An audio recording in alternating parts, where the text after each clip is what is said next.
Assalamualaikum warahmatullahi wabarakatuh. Siap izin memperkenalkan diri. Perkenalkan, nama saya Akbar Dwi Nugroho dari kelas 12 IPS 3 dengan wali asuh Ibu Tin Suartini. Kali ini saya akan membuat video yang ditujukan sebagai tugas akhir sosiologi dan geografi yang bertemakan kearifan lokal. Nah, kearifan lokal adalah bagian dari suatu budaya. Kali ini saya akan membahas kearifan lokal dari suatu daerah, yaitu Jakarta. Siapa sih yang nggak tahu Jakarta?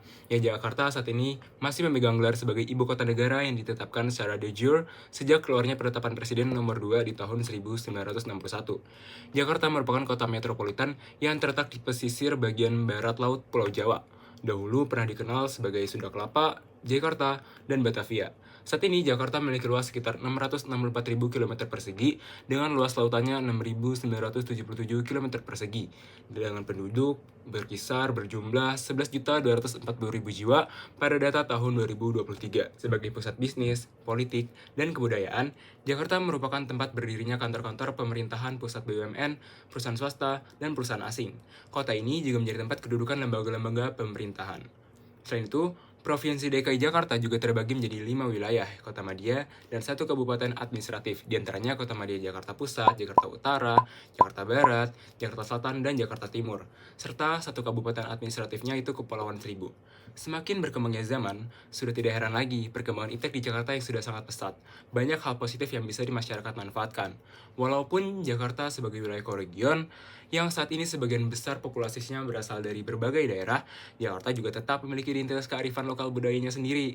Kali ini, Aye akan mengajak Nya, Encang, Encing, Babe, dan teman-teman Aye semua untuk jalan-jalan di Jakarta menggunakan transportasi umum sebagai bentuk kecanggihan teknologi di Jakarta, dan juga sekarang kita mencari kearifan lokal tangible yang ada di sana.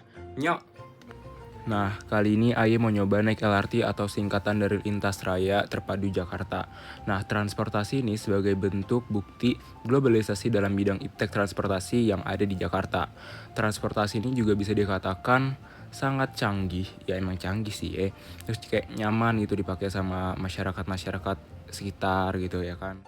Lanjut turun dari stasiun LRT, Ayah langsung pesan Gojek buat ngelilingin kota Jakarta dan ngelihat gedung-gedung pencakar langit yang ada di Jakarta. Nah, Jakarta juga dikatakan juga sebagai pusat pertumbuhan dikarenakan semua pusat pemerintahan berada di Jakarta. Contohnya kayak ini kantor kementerian apa nih, baca aja lah ya. Habis itu ada juga BUMN, terus dan banyak banget deh gedung-gedung perusahaan swasta dan asing ada di Jakarta. Ya bisa dilihat di video ini ya. Terus ini juga ada kendaraan tradisional Jakarta namanya Bajai. Kalau nggak salah itu warnanya merah apa upgrade atau gimana gitu. Pokoknya sekarang ada warna birunya juga. Nah, lanjut ke tujuan utama kita, mau ke kerak telur Haji Udin.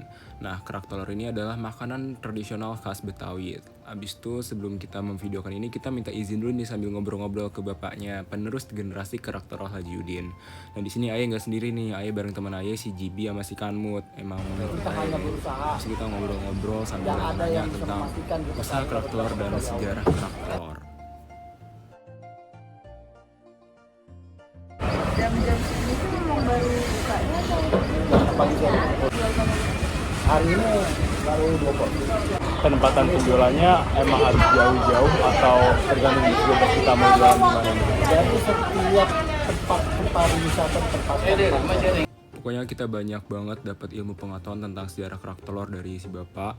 Terus bapaknya juga nunjukin kalau kerak telur dia ini pernah di-shoot sama YouTuber Amerika. Nah, bapaknya nunjukin nih YouTubernya.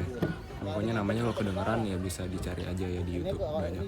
Masa YouTube cuma satu, kan bisa cari lah ya. Pet family buka aja. Bapaknya juga berpesan kepada kita sebagai generasi muda untuk selalu mengembangkan kearifan lokal budaya daerahnya masing-masing agar selalu terlestarikan dan bisa go internasional kayak kerak telur bapaknya ini nih. Selanjutnya, Ayah dan teman-teman berkesempatan untuk ngeliat bagaimana proses pembuatan kerak telur dari si bapak. Katanya sih, bahan baku yang paling susah atau paling lama dibuat tuh serundengnya. So katanya serundengnya tuh direbus apa direndam gitu seharian semalaman pokoknya.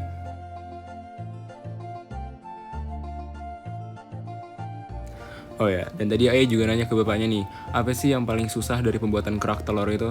Nah, kata bapaknya, trik yang paling susah dalam pembuatan kerak telur adalah bagian ngebolak-baliknya. Katanya kalau bukan anak daerah Betawi asli, nggak bakal bisa nih, pasti tumpah katanya. Ini kayak gini nih, dibolak-balik, bolak-balik buat ngecek kematangan kerak telurnya. Nah, kalau kerak telurnya udah matang, bisa langsung disajikan dan bisa langsung dimakan juga. Bisa pilih mau makan di tempat bapaknya atau mau dibungkus. Walaupun di era gempuran globalisasi pada saat ini, di mana makanan Korea yang sekarang lagi hits dan makanan-makanan yang lagi hits, kerak telur juga tidak kehilangan tempatnya di hati-hati orang Jakarta. Kata bapaknya sih, setiap festival atau setiap ada acara-acara gitu, kerak telur paling dicari oleh orang asli Betawi atau orang Jakarta.